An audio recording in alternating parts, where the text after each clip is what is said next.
नमस्कार. ओम नमो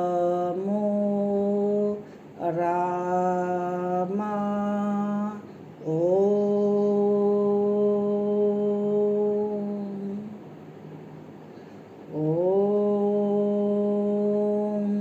नमो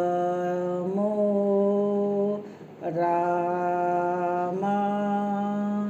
ओम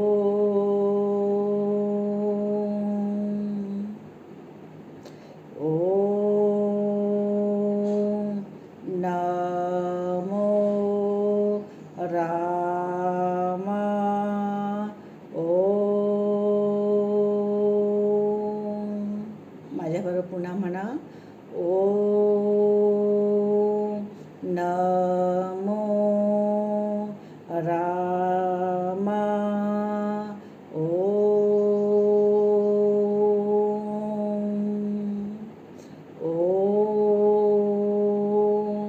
नमो रामा.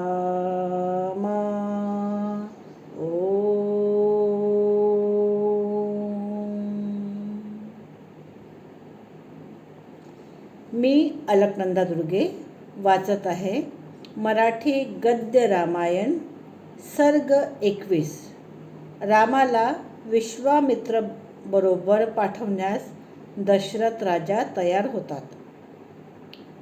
दशरथाच्या भाषणातील प्रत्येक अक्षर पुत्रस्नेहाने भरले होते, परंतु ते ऐकून विश्वामित्राला राग आला आणि ते दशरथ राजाला म्हणाले, राजा, अगोदर मी मागेन ते देण्याची प्रतिज्ञा करून तू आता ती भंग करू इच्छितोस, हे रघुवंशातील राजांना शोभत नाही.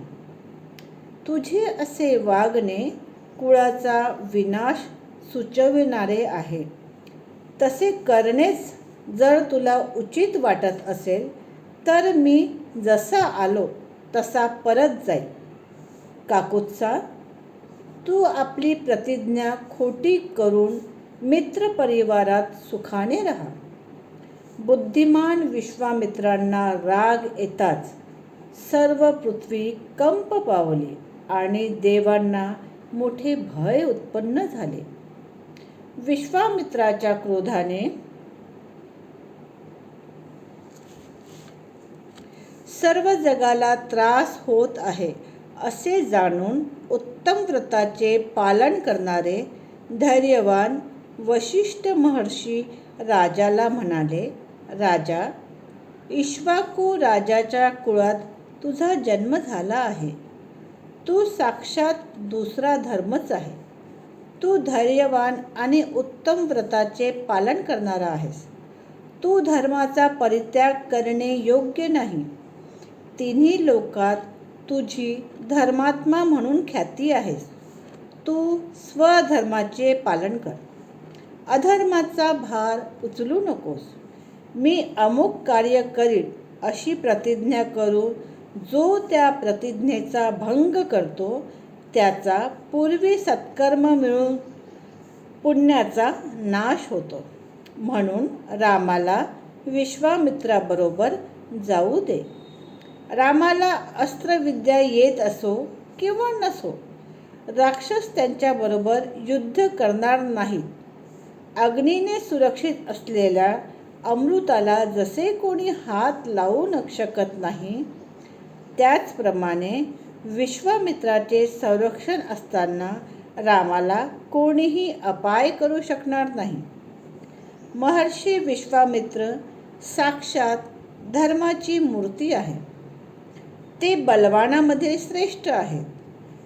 ह्या लोकात ते सर्वांपेक्षा जास्त विद्या जाणणारे आहे. ते तपश्चर्या परायण आहेत. ह्या चराचर त्रैलोक्यात जी विविध शस्त्रे अस्त्रे आहेत त्या सर्वाचे ज्ञान विश्वामित्रांना आहे. माझ्याशिवाय दुसरा कोणी पुरुष त्यांना चांगले जाणत नाही व जाणणारही नाही.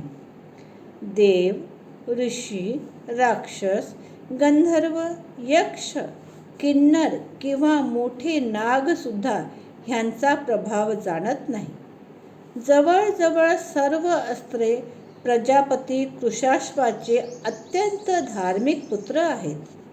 पूर्वी विश्वामित्र राज्य करीत होते तेव्हा कुशाश्वाने ती सर्व अस्त्रे विश्वामित्राला दिली होती. कुशाश्वाचे ते अस्त्ररूपी पुत्र दक्ष प्रजापतीच्या 2 मुलींची संतती आहे. त्या अस्त्राचे रूपे अनेक आहेत. ती अस्त्रे अत्यंत शक्तिशाली, प्रकाशणारी आणि विजय प्राप्त करून देणारी आहे. जया आणि सुप्रभा ह्या दक्ष प्रजापतीच्या 2 सुंदर कन्या आहेत. त्या दोघींनी अत्यंत प्रकाशमान अशी 100 अस्त्रे व शस्त्रे उत्पन्न केली आहेत. वरदान प्राप्त करून जयेने असुर सैन्याचा वध करण्याकरता 50 अस्त्ररूपी श्रेष्ठ पुत्र प्राप्त करून घेतले आहे. ती अस्त्रे रूपरहित असून अपरिमित शक्तिशाली आहेत. सुप्रभेने सुद्धा अस्त्ररूपी 50 पुत्रांना जन्म दिला आहे.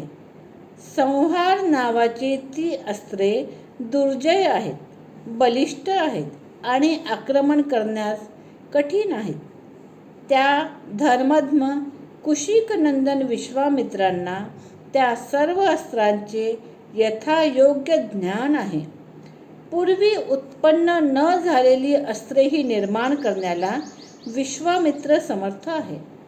राघवा, म्हणून ह्या मुनिश्रेष्ठ धर्मज्ञ महात्मा विश्वामित्राला माहीत नाही अशी कोणतीच घटना घडत नाही किंवा घडणारही नाही.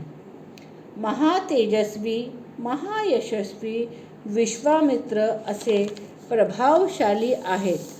म्हणून राजा रामाला त्यांच्याबरोबर पाठवण्याबद्दल तू संशय बाळगू नकोस. राक्षसाचा नाश करण्याला विश्वामित्र स्वतःच समर्थ आहेत.